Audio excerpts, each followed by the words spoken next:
Assalamualaikum warahmatullahi wabarakatuh. Hai, nama saya Wulan Dwi Almila dari kelas 11 TKJ 1 SMK Muhammadiyah 2 Muntilan. Di sini saya akan menjelaskan sedikit materi mengenai teknologi jaringan WAN. Buat teman-teman nih yang belum tahu apa sih jaringan WAN itu, fungsinya apa aja, yuk simak video ini buat tahu lebih lanjut. Pengertian jaringan WAN. WAN atau Wide Area Network merupakan jenis jaringan yang mencakup satu negara dan satu benua. WAN merupakan gabungan dari jaringan LAN dan juga jaringan MAN. WAN menggunakan transmisi seperti telepon, kabel bawah laut, dan juga satelit. Protokol pada jaringan WAN termasuk ke dalam physical layer yang terdapat pada 7 layer OSI. Data-data pada jaringan WAN diatur menggunakan seperangkat aturan yang terdapat pada data link 7 layer OSI. Fungsi jaringan WAN. 1. Menggabungkan antara jaringan LAN dan jaringan MAN menjadi satu jaringan. 2. Membantu mempercepat proses berbagi data atau sharing file. Yang ketiga, mempercepat dan mempermudah arus komunikasi dan informasi. Ciri-ciri jaringan WAN. 1. Digunakan untuk menghubungkan suatu perangkat yang tidak dapat dihubungkan menggunakan jaringan LAN dan juga jaringan MAN. 2. Memiliki cakupan area yang sangat luas.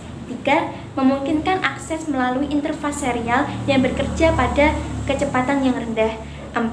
Dapat melakukan pertukaran data maupun frame antar router atau switch. Komponen perangkat WAN. 1. Repeater. Repeater bekerja pada lapisan fisikal. 2. Hub. Berfungsi untuk memperkuat sinyal. 3. Bridge. Bekerja pada lapisan data link. 4. Switch. Switch sama seperti bridge, bekerja pada lapisan data link. Yang kelima, router. Bekerja pada lapisan network. Yang keenam, routing switch. Merupakan gabungan antara router dan switch yang memiliki kemampuan untuk meneruskan paket data berdasarkan alamat logika. Yang ketujuh, switch ATM yang menyediakan transfer data berkecepatan tinggi antara LAN dan MAN. Yang kedelapan, modem yang berfungsi mengkonversikan sinyal digital dan analog. 9. CSI atau DSU berfungsi mengirim data dalam format digital melalui jaringan telepon digital. 10. Multiplexer berfungsi mentransmisikan gabungan beberapa sinyal melalui sebuah sirkuit. 11. Communication server merupakan server khusus dial in atau on untuk dapat melakukan dial dari lokasi remote. 12. Frame relay berfungsi menghubungkan data dari lokal menuju jaringan data menggunakan sinyal digital. Koneksi WAN. 1. DTE Data Terminal Equipments. 2. DMARC merupakan titik demarkasi perkabelan. 3. Local loop merupakan kabel ekstensi ke kantor sentral telepon. 4. Central Office yang merupakan fasilitas switching. 5. DCE merupakan peralatan dari data circuit terminating. 6. PSE Packet Switching Exchange. 7. One Call merupakan hierarkis dari switch dan central office. Jenis koneksi pada protokol WAN. 1. Leader line yang merupakan koneksi point to point. 2. Circuit switching. Yang ketiga, packet switching. Protokol WAN. 1. Protokol HDLC atau protokol High Level Data Link Control yang merupakan protokol WAN yang bekerja pada data link layer untuk menetapkan metode enkapsulasi. Yang kedua, point to point merupakan protokol pada data link yang dapat digunakan untuk komunikasi asinkronus dan sinkronus serial.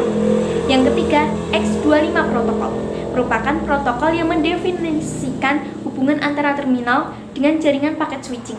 Yang keempat, frame relay merupakan protokol untuk mengirimkan data pada jaringan publik. Yang kelima, ISDN merupakan layanan digital yang berjalan melalui jaringan telepon. Kelebihan jaringan WAN. 1. Dapat diakses dengan jangkauan area geografis yang luas. 2. Dapat berbagi atau share software dan resources dengan koneksi workstation. 3. Pesan dapat dikirim dengan sangat cepat kepada orang lain. 4. Semua orang bisa memperoleh informasi atau update secara real time. 5. Berbagi informasi atau file melalui area yang lebih besar. Kekurangan jaringan WAN. 1. Biaya operasionalnya yang mahal. 2.